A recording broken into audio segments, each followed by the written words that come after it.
Dawn crept over the valley in pale strokes of pink and silver, the kind of morning that felt too soft for the world's hidden fractures. Lila stepped outside with her sketchbook pressed against her chest, the pages worn from years of drawing anything that steadied her restless heart. She wasn't searching for anything, only wandering toward the creek the way she always did when silence felt too heavy to carry alone. The frost-bitten grass shimmered around her boots, and the air held a metallic scent of last night's storm. She paused when a faint, broken sound threaded through the quiet, something between a whimper and a low, trembling call. Her breath caught. The meadow ahead was still, but something within it waited. She moved forward slowly, each step deliberate, as if the earth itself might splinter. And then she saw her. A mare lay collapsed near the waterline, her sides rising in thin, uneven breaths. Her coat, once likely glossy, was matted with mud and streaked with rain. One foreleg twisted at an impossible angle. Near her flank, two newborn foals huddled together, their legs folded beneath them, their bodies too small, too fragile for the cold morning air. They blinked at Lila with wide, uncertain eyes, as though trying to understand whether she was safety or threat. Lila dropped to her knees without thinking, instinct overriding fear. The mare lifted her head weakly, eyes glazed with exhaustion yet fierce in a way only a mother could be. Lila didn't reach out. She simply stayed still, breathing softly, letting the mare decide. Something unspoken passed between them, a fragile permission, a hesitant trust. The foals shivered uncontrollably. Lila removed her own coat and spread it over them, careful not to startle the mare. The cold bit into her arms immediately, but she didn't flinch. The foals pressed into the warmth, their tiny bodies trembling less with each moment. The mare watched every motion, her muscles tensing whenever Lila shifted, but she didn't push her away. The creek murmured beside them, carrying away the last traces of storm. Lila's heart thudded with an urgency she didn't yet understand. She wanted to help, but she also sensed that help, if done wrong, could shatter what little trust existed here. She leaned closer, keeping her voice a whisper. "I'm here. I won't hurt you." Her words floated into the cold air, like a promise she couldn't take back. One of the foals nudged her sleeve, weak and uncertain. The mare let out a low exhale, neither approval nor warning, but something in between, something that told Lila the choice was now hers. She looked at the mare's twisted leg, the foal's fragile bodies, the rising sun warming nothing fast enough. She understood the truth clearly, painfully. They wouldn't survive the morning unless someone stayed. And she knew, with a certainty that steadied her trembling hands, that someone had to be her. Lila ran back toward the house, breath sharp in her chest, the cold morning air clawing at her lungs. She burst through the door, words tumbling out before her father could finish turning toward her. Daniel listened without interrupting, his brow tightening with every detail. An injured mare, newborn foals, a leg twisted beyond reason. He had seen enough broken animals in his life to know what such injuries meant, yet something in his daughter's trembling voice kept him from offering the usual, practical warnings. Instead, he grabbed a wool blanket, a lantern, and the old first aid kit he hadn't touched since her mother passed. They returned to the meadow together, their boots slicing through frost. The mare still lay where Lila had left her, sides heaving, eyes flickering open as they approached. Daniel crouched a safe distance away, studying her injuries with the quiet calculation of a man who had learned to measure hope against reality. Lila waited for his verdict, her hands pressed to the blanket she carried, knuckles white with fear. "She's hurt bad," Daniel murmured. "Might not make it."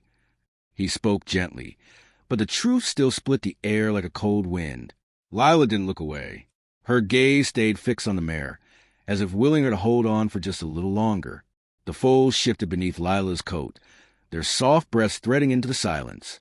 Daniel moved slowly, making deliberate motions to avoid frightening the mare.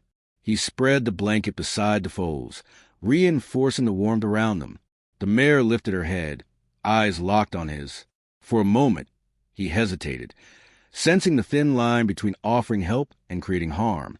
But then the mare's tension softened, just barely, as if she recognized that the girl from earlier was no longer alone.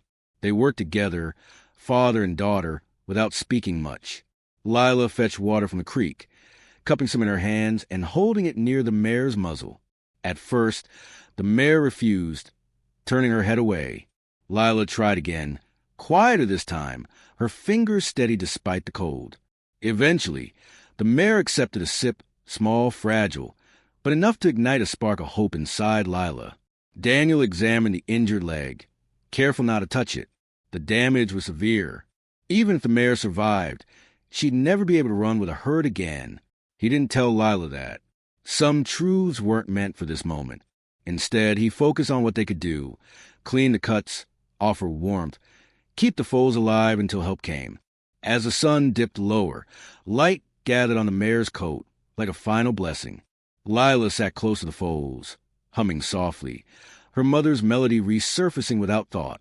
Daniel watched her, realizing this wasn't just about saving animals. It was about reclaiming something grief had stolen. When the mare finally rested her head near Lila's knee, Daniel felt a shift, small, fragile, unmistakable. The real battle wasn't against injury or cold. It was against the quiet loneliness that had lived in their home far too long. Morning settled gently over the barn, washing the wooden beams in muted gold. Lila had barely slept, dozing only in fragments between the soft rustle of straw and the foal's tiny, uncertain movements. The mare breathed more steadily now, though her eyes still carried the deep exhaustion of a creature who had fought too hard for too long.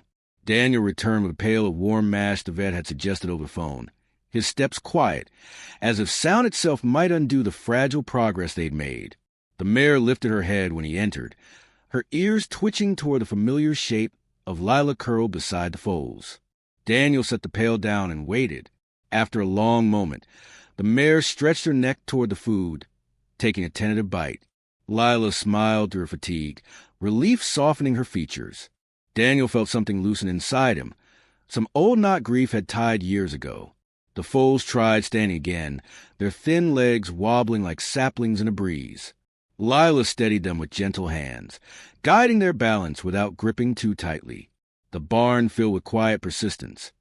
The scrape of hooves on packed earth, the mare's slow chewing, the rhythmic sound of Lila whispering encouragement. Every gesture felt like a small act of defiance against the fragility that had defined the night before. Daniel stepped outside briefly to repair the loose shutter that let cold air seep in. As he hammered the board into place, he glanced through the window and saw Lila laying her mother's scarf across the foals. The sight stirred something deep, a recognition of how instinctively his daughter carried tenderness, even when the world gave her little to lean on. Inside, the mare made a low, rumbling sound, a call soft yet full of meaning. The foals hobbled toward her, pressing against her side as if reminding her of why she must keep fighting.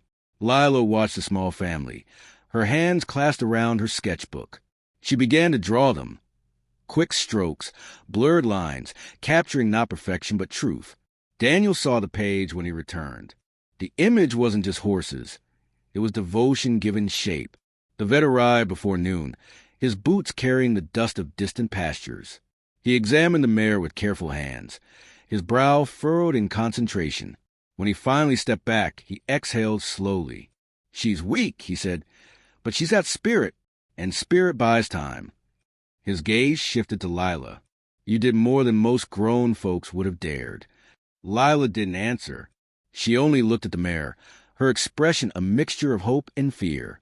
The vet added a few instructions: hydration, warmth, patience, and then left them to their quiet battle. By late afternoon, the mare managed to rise halfway, bracing herself on trembling legs. Lila held her breath. The mare didn't stand fully, but the effort alone felt like a victory. Daniel placed a steadying hand on Lila's shoulder, the gesture saying what he couldn't yet voice. They were no longer waiting for a miracle.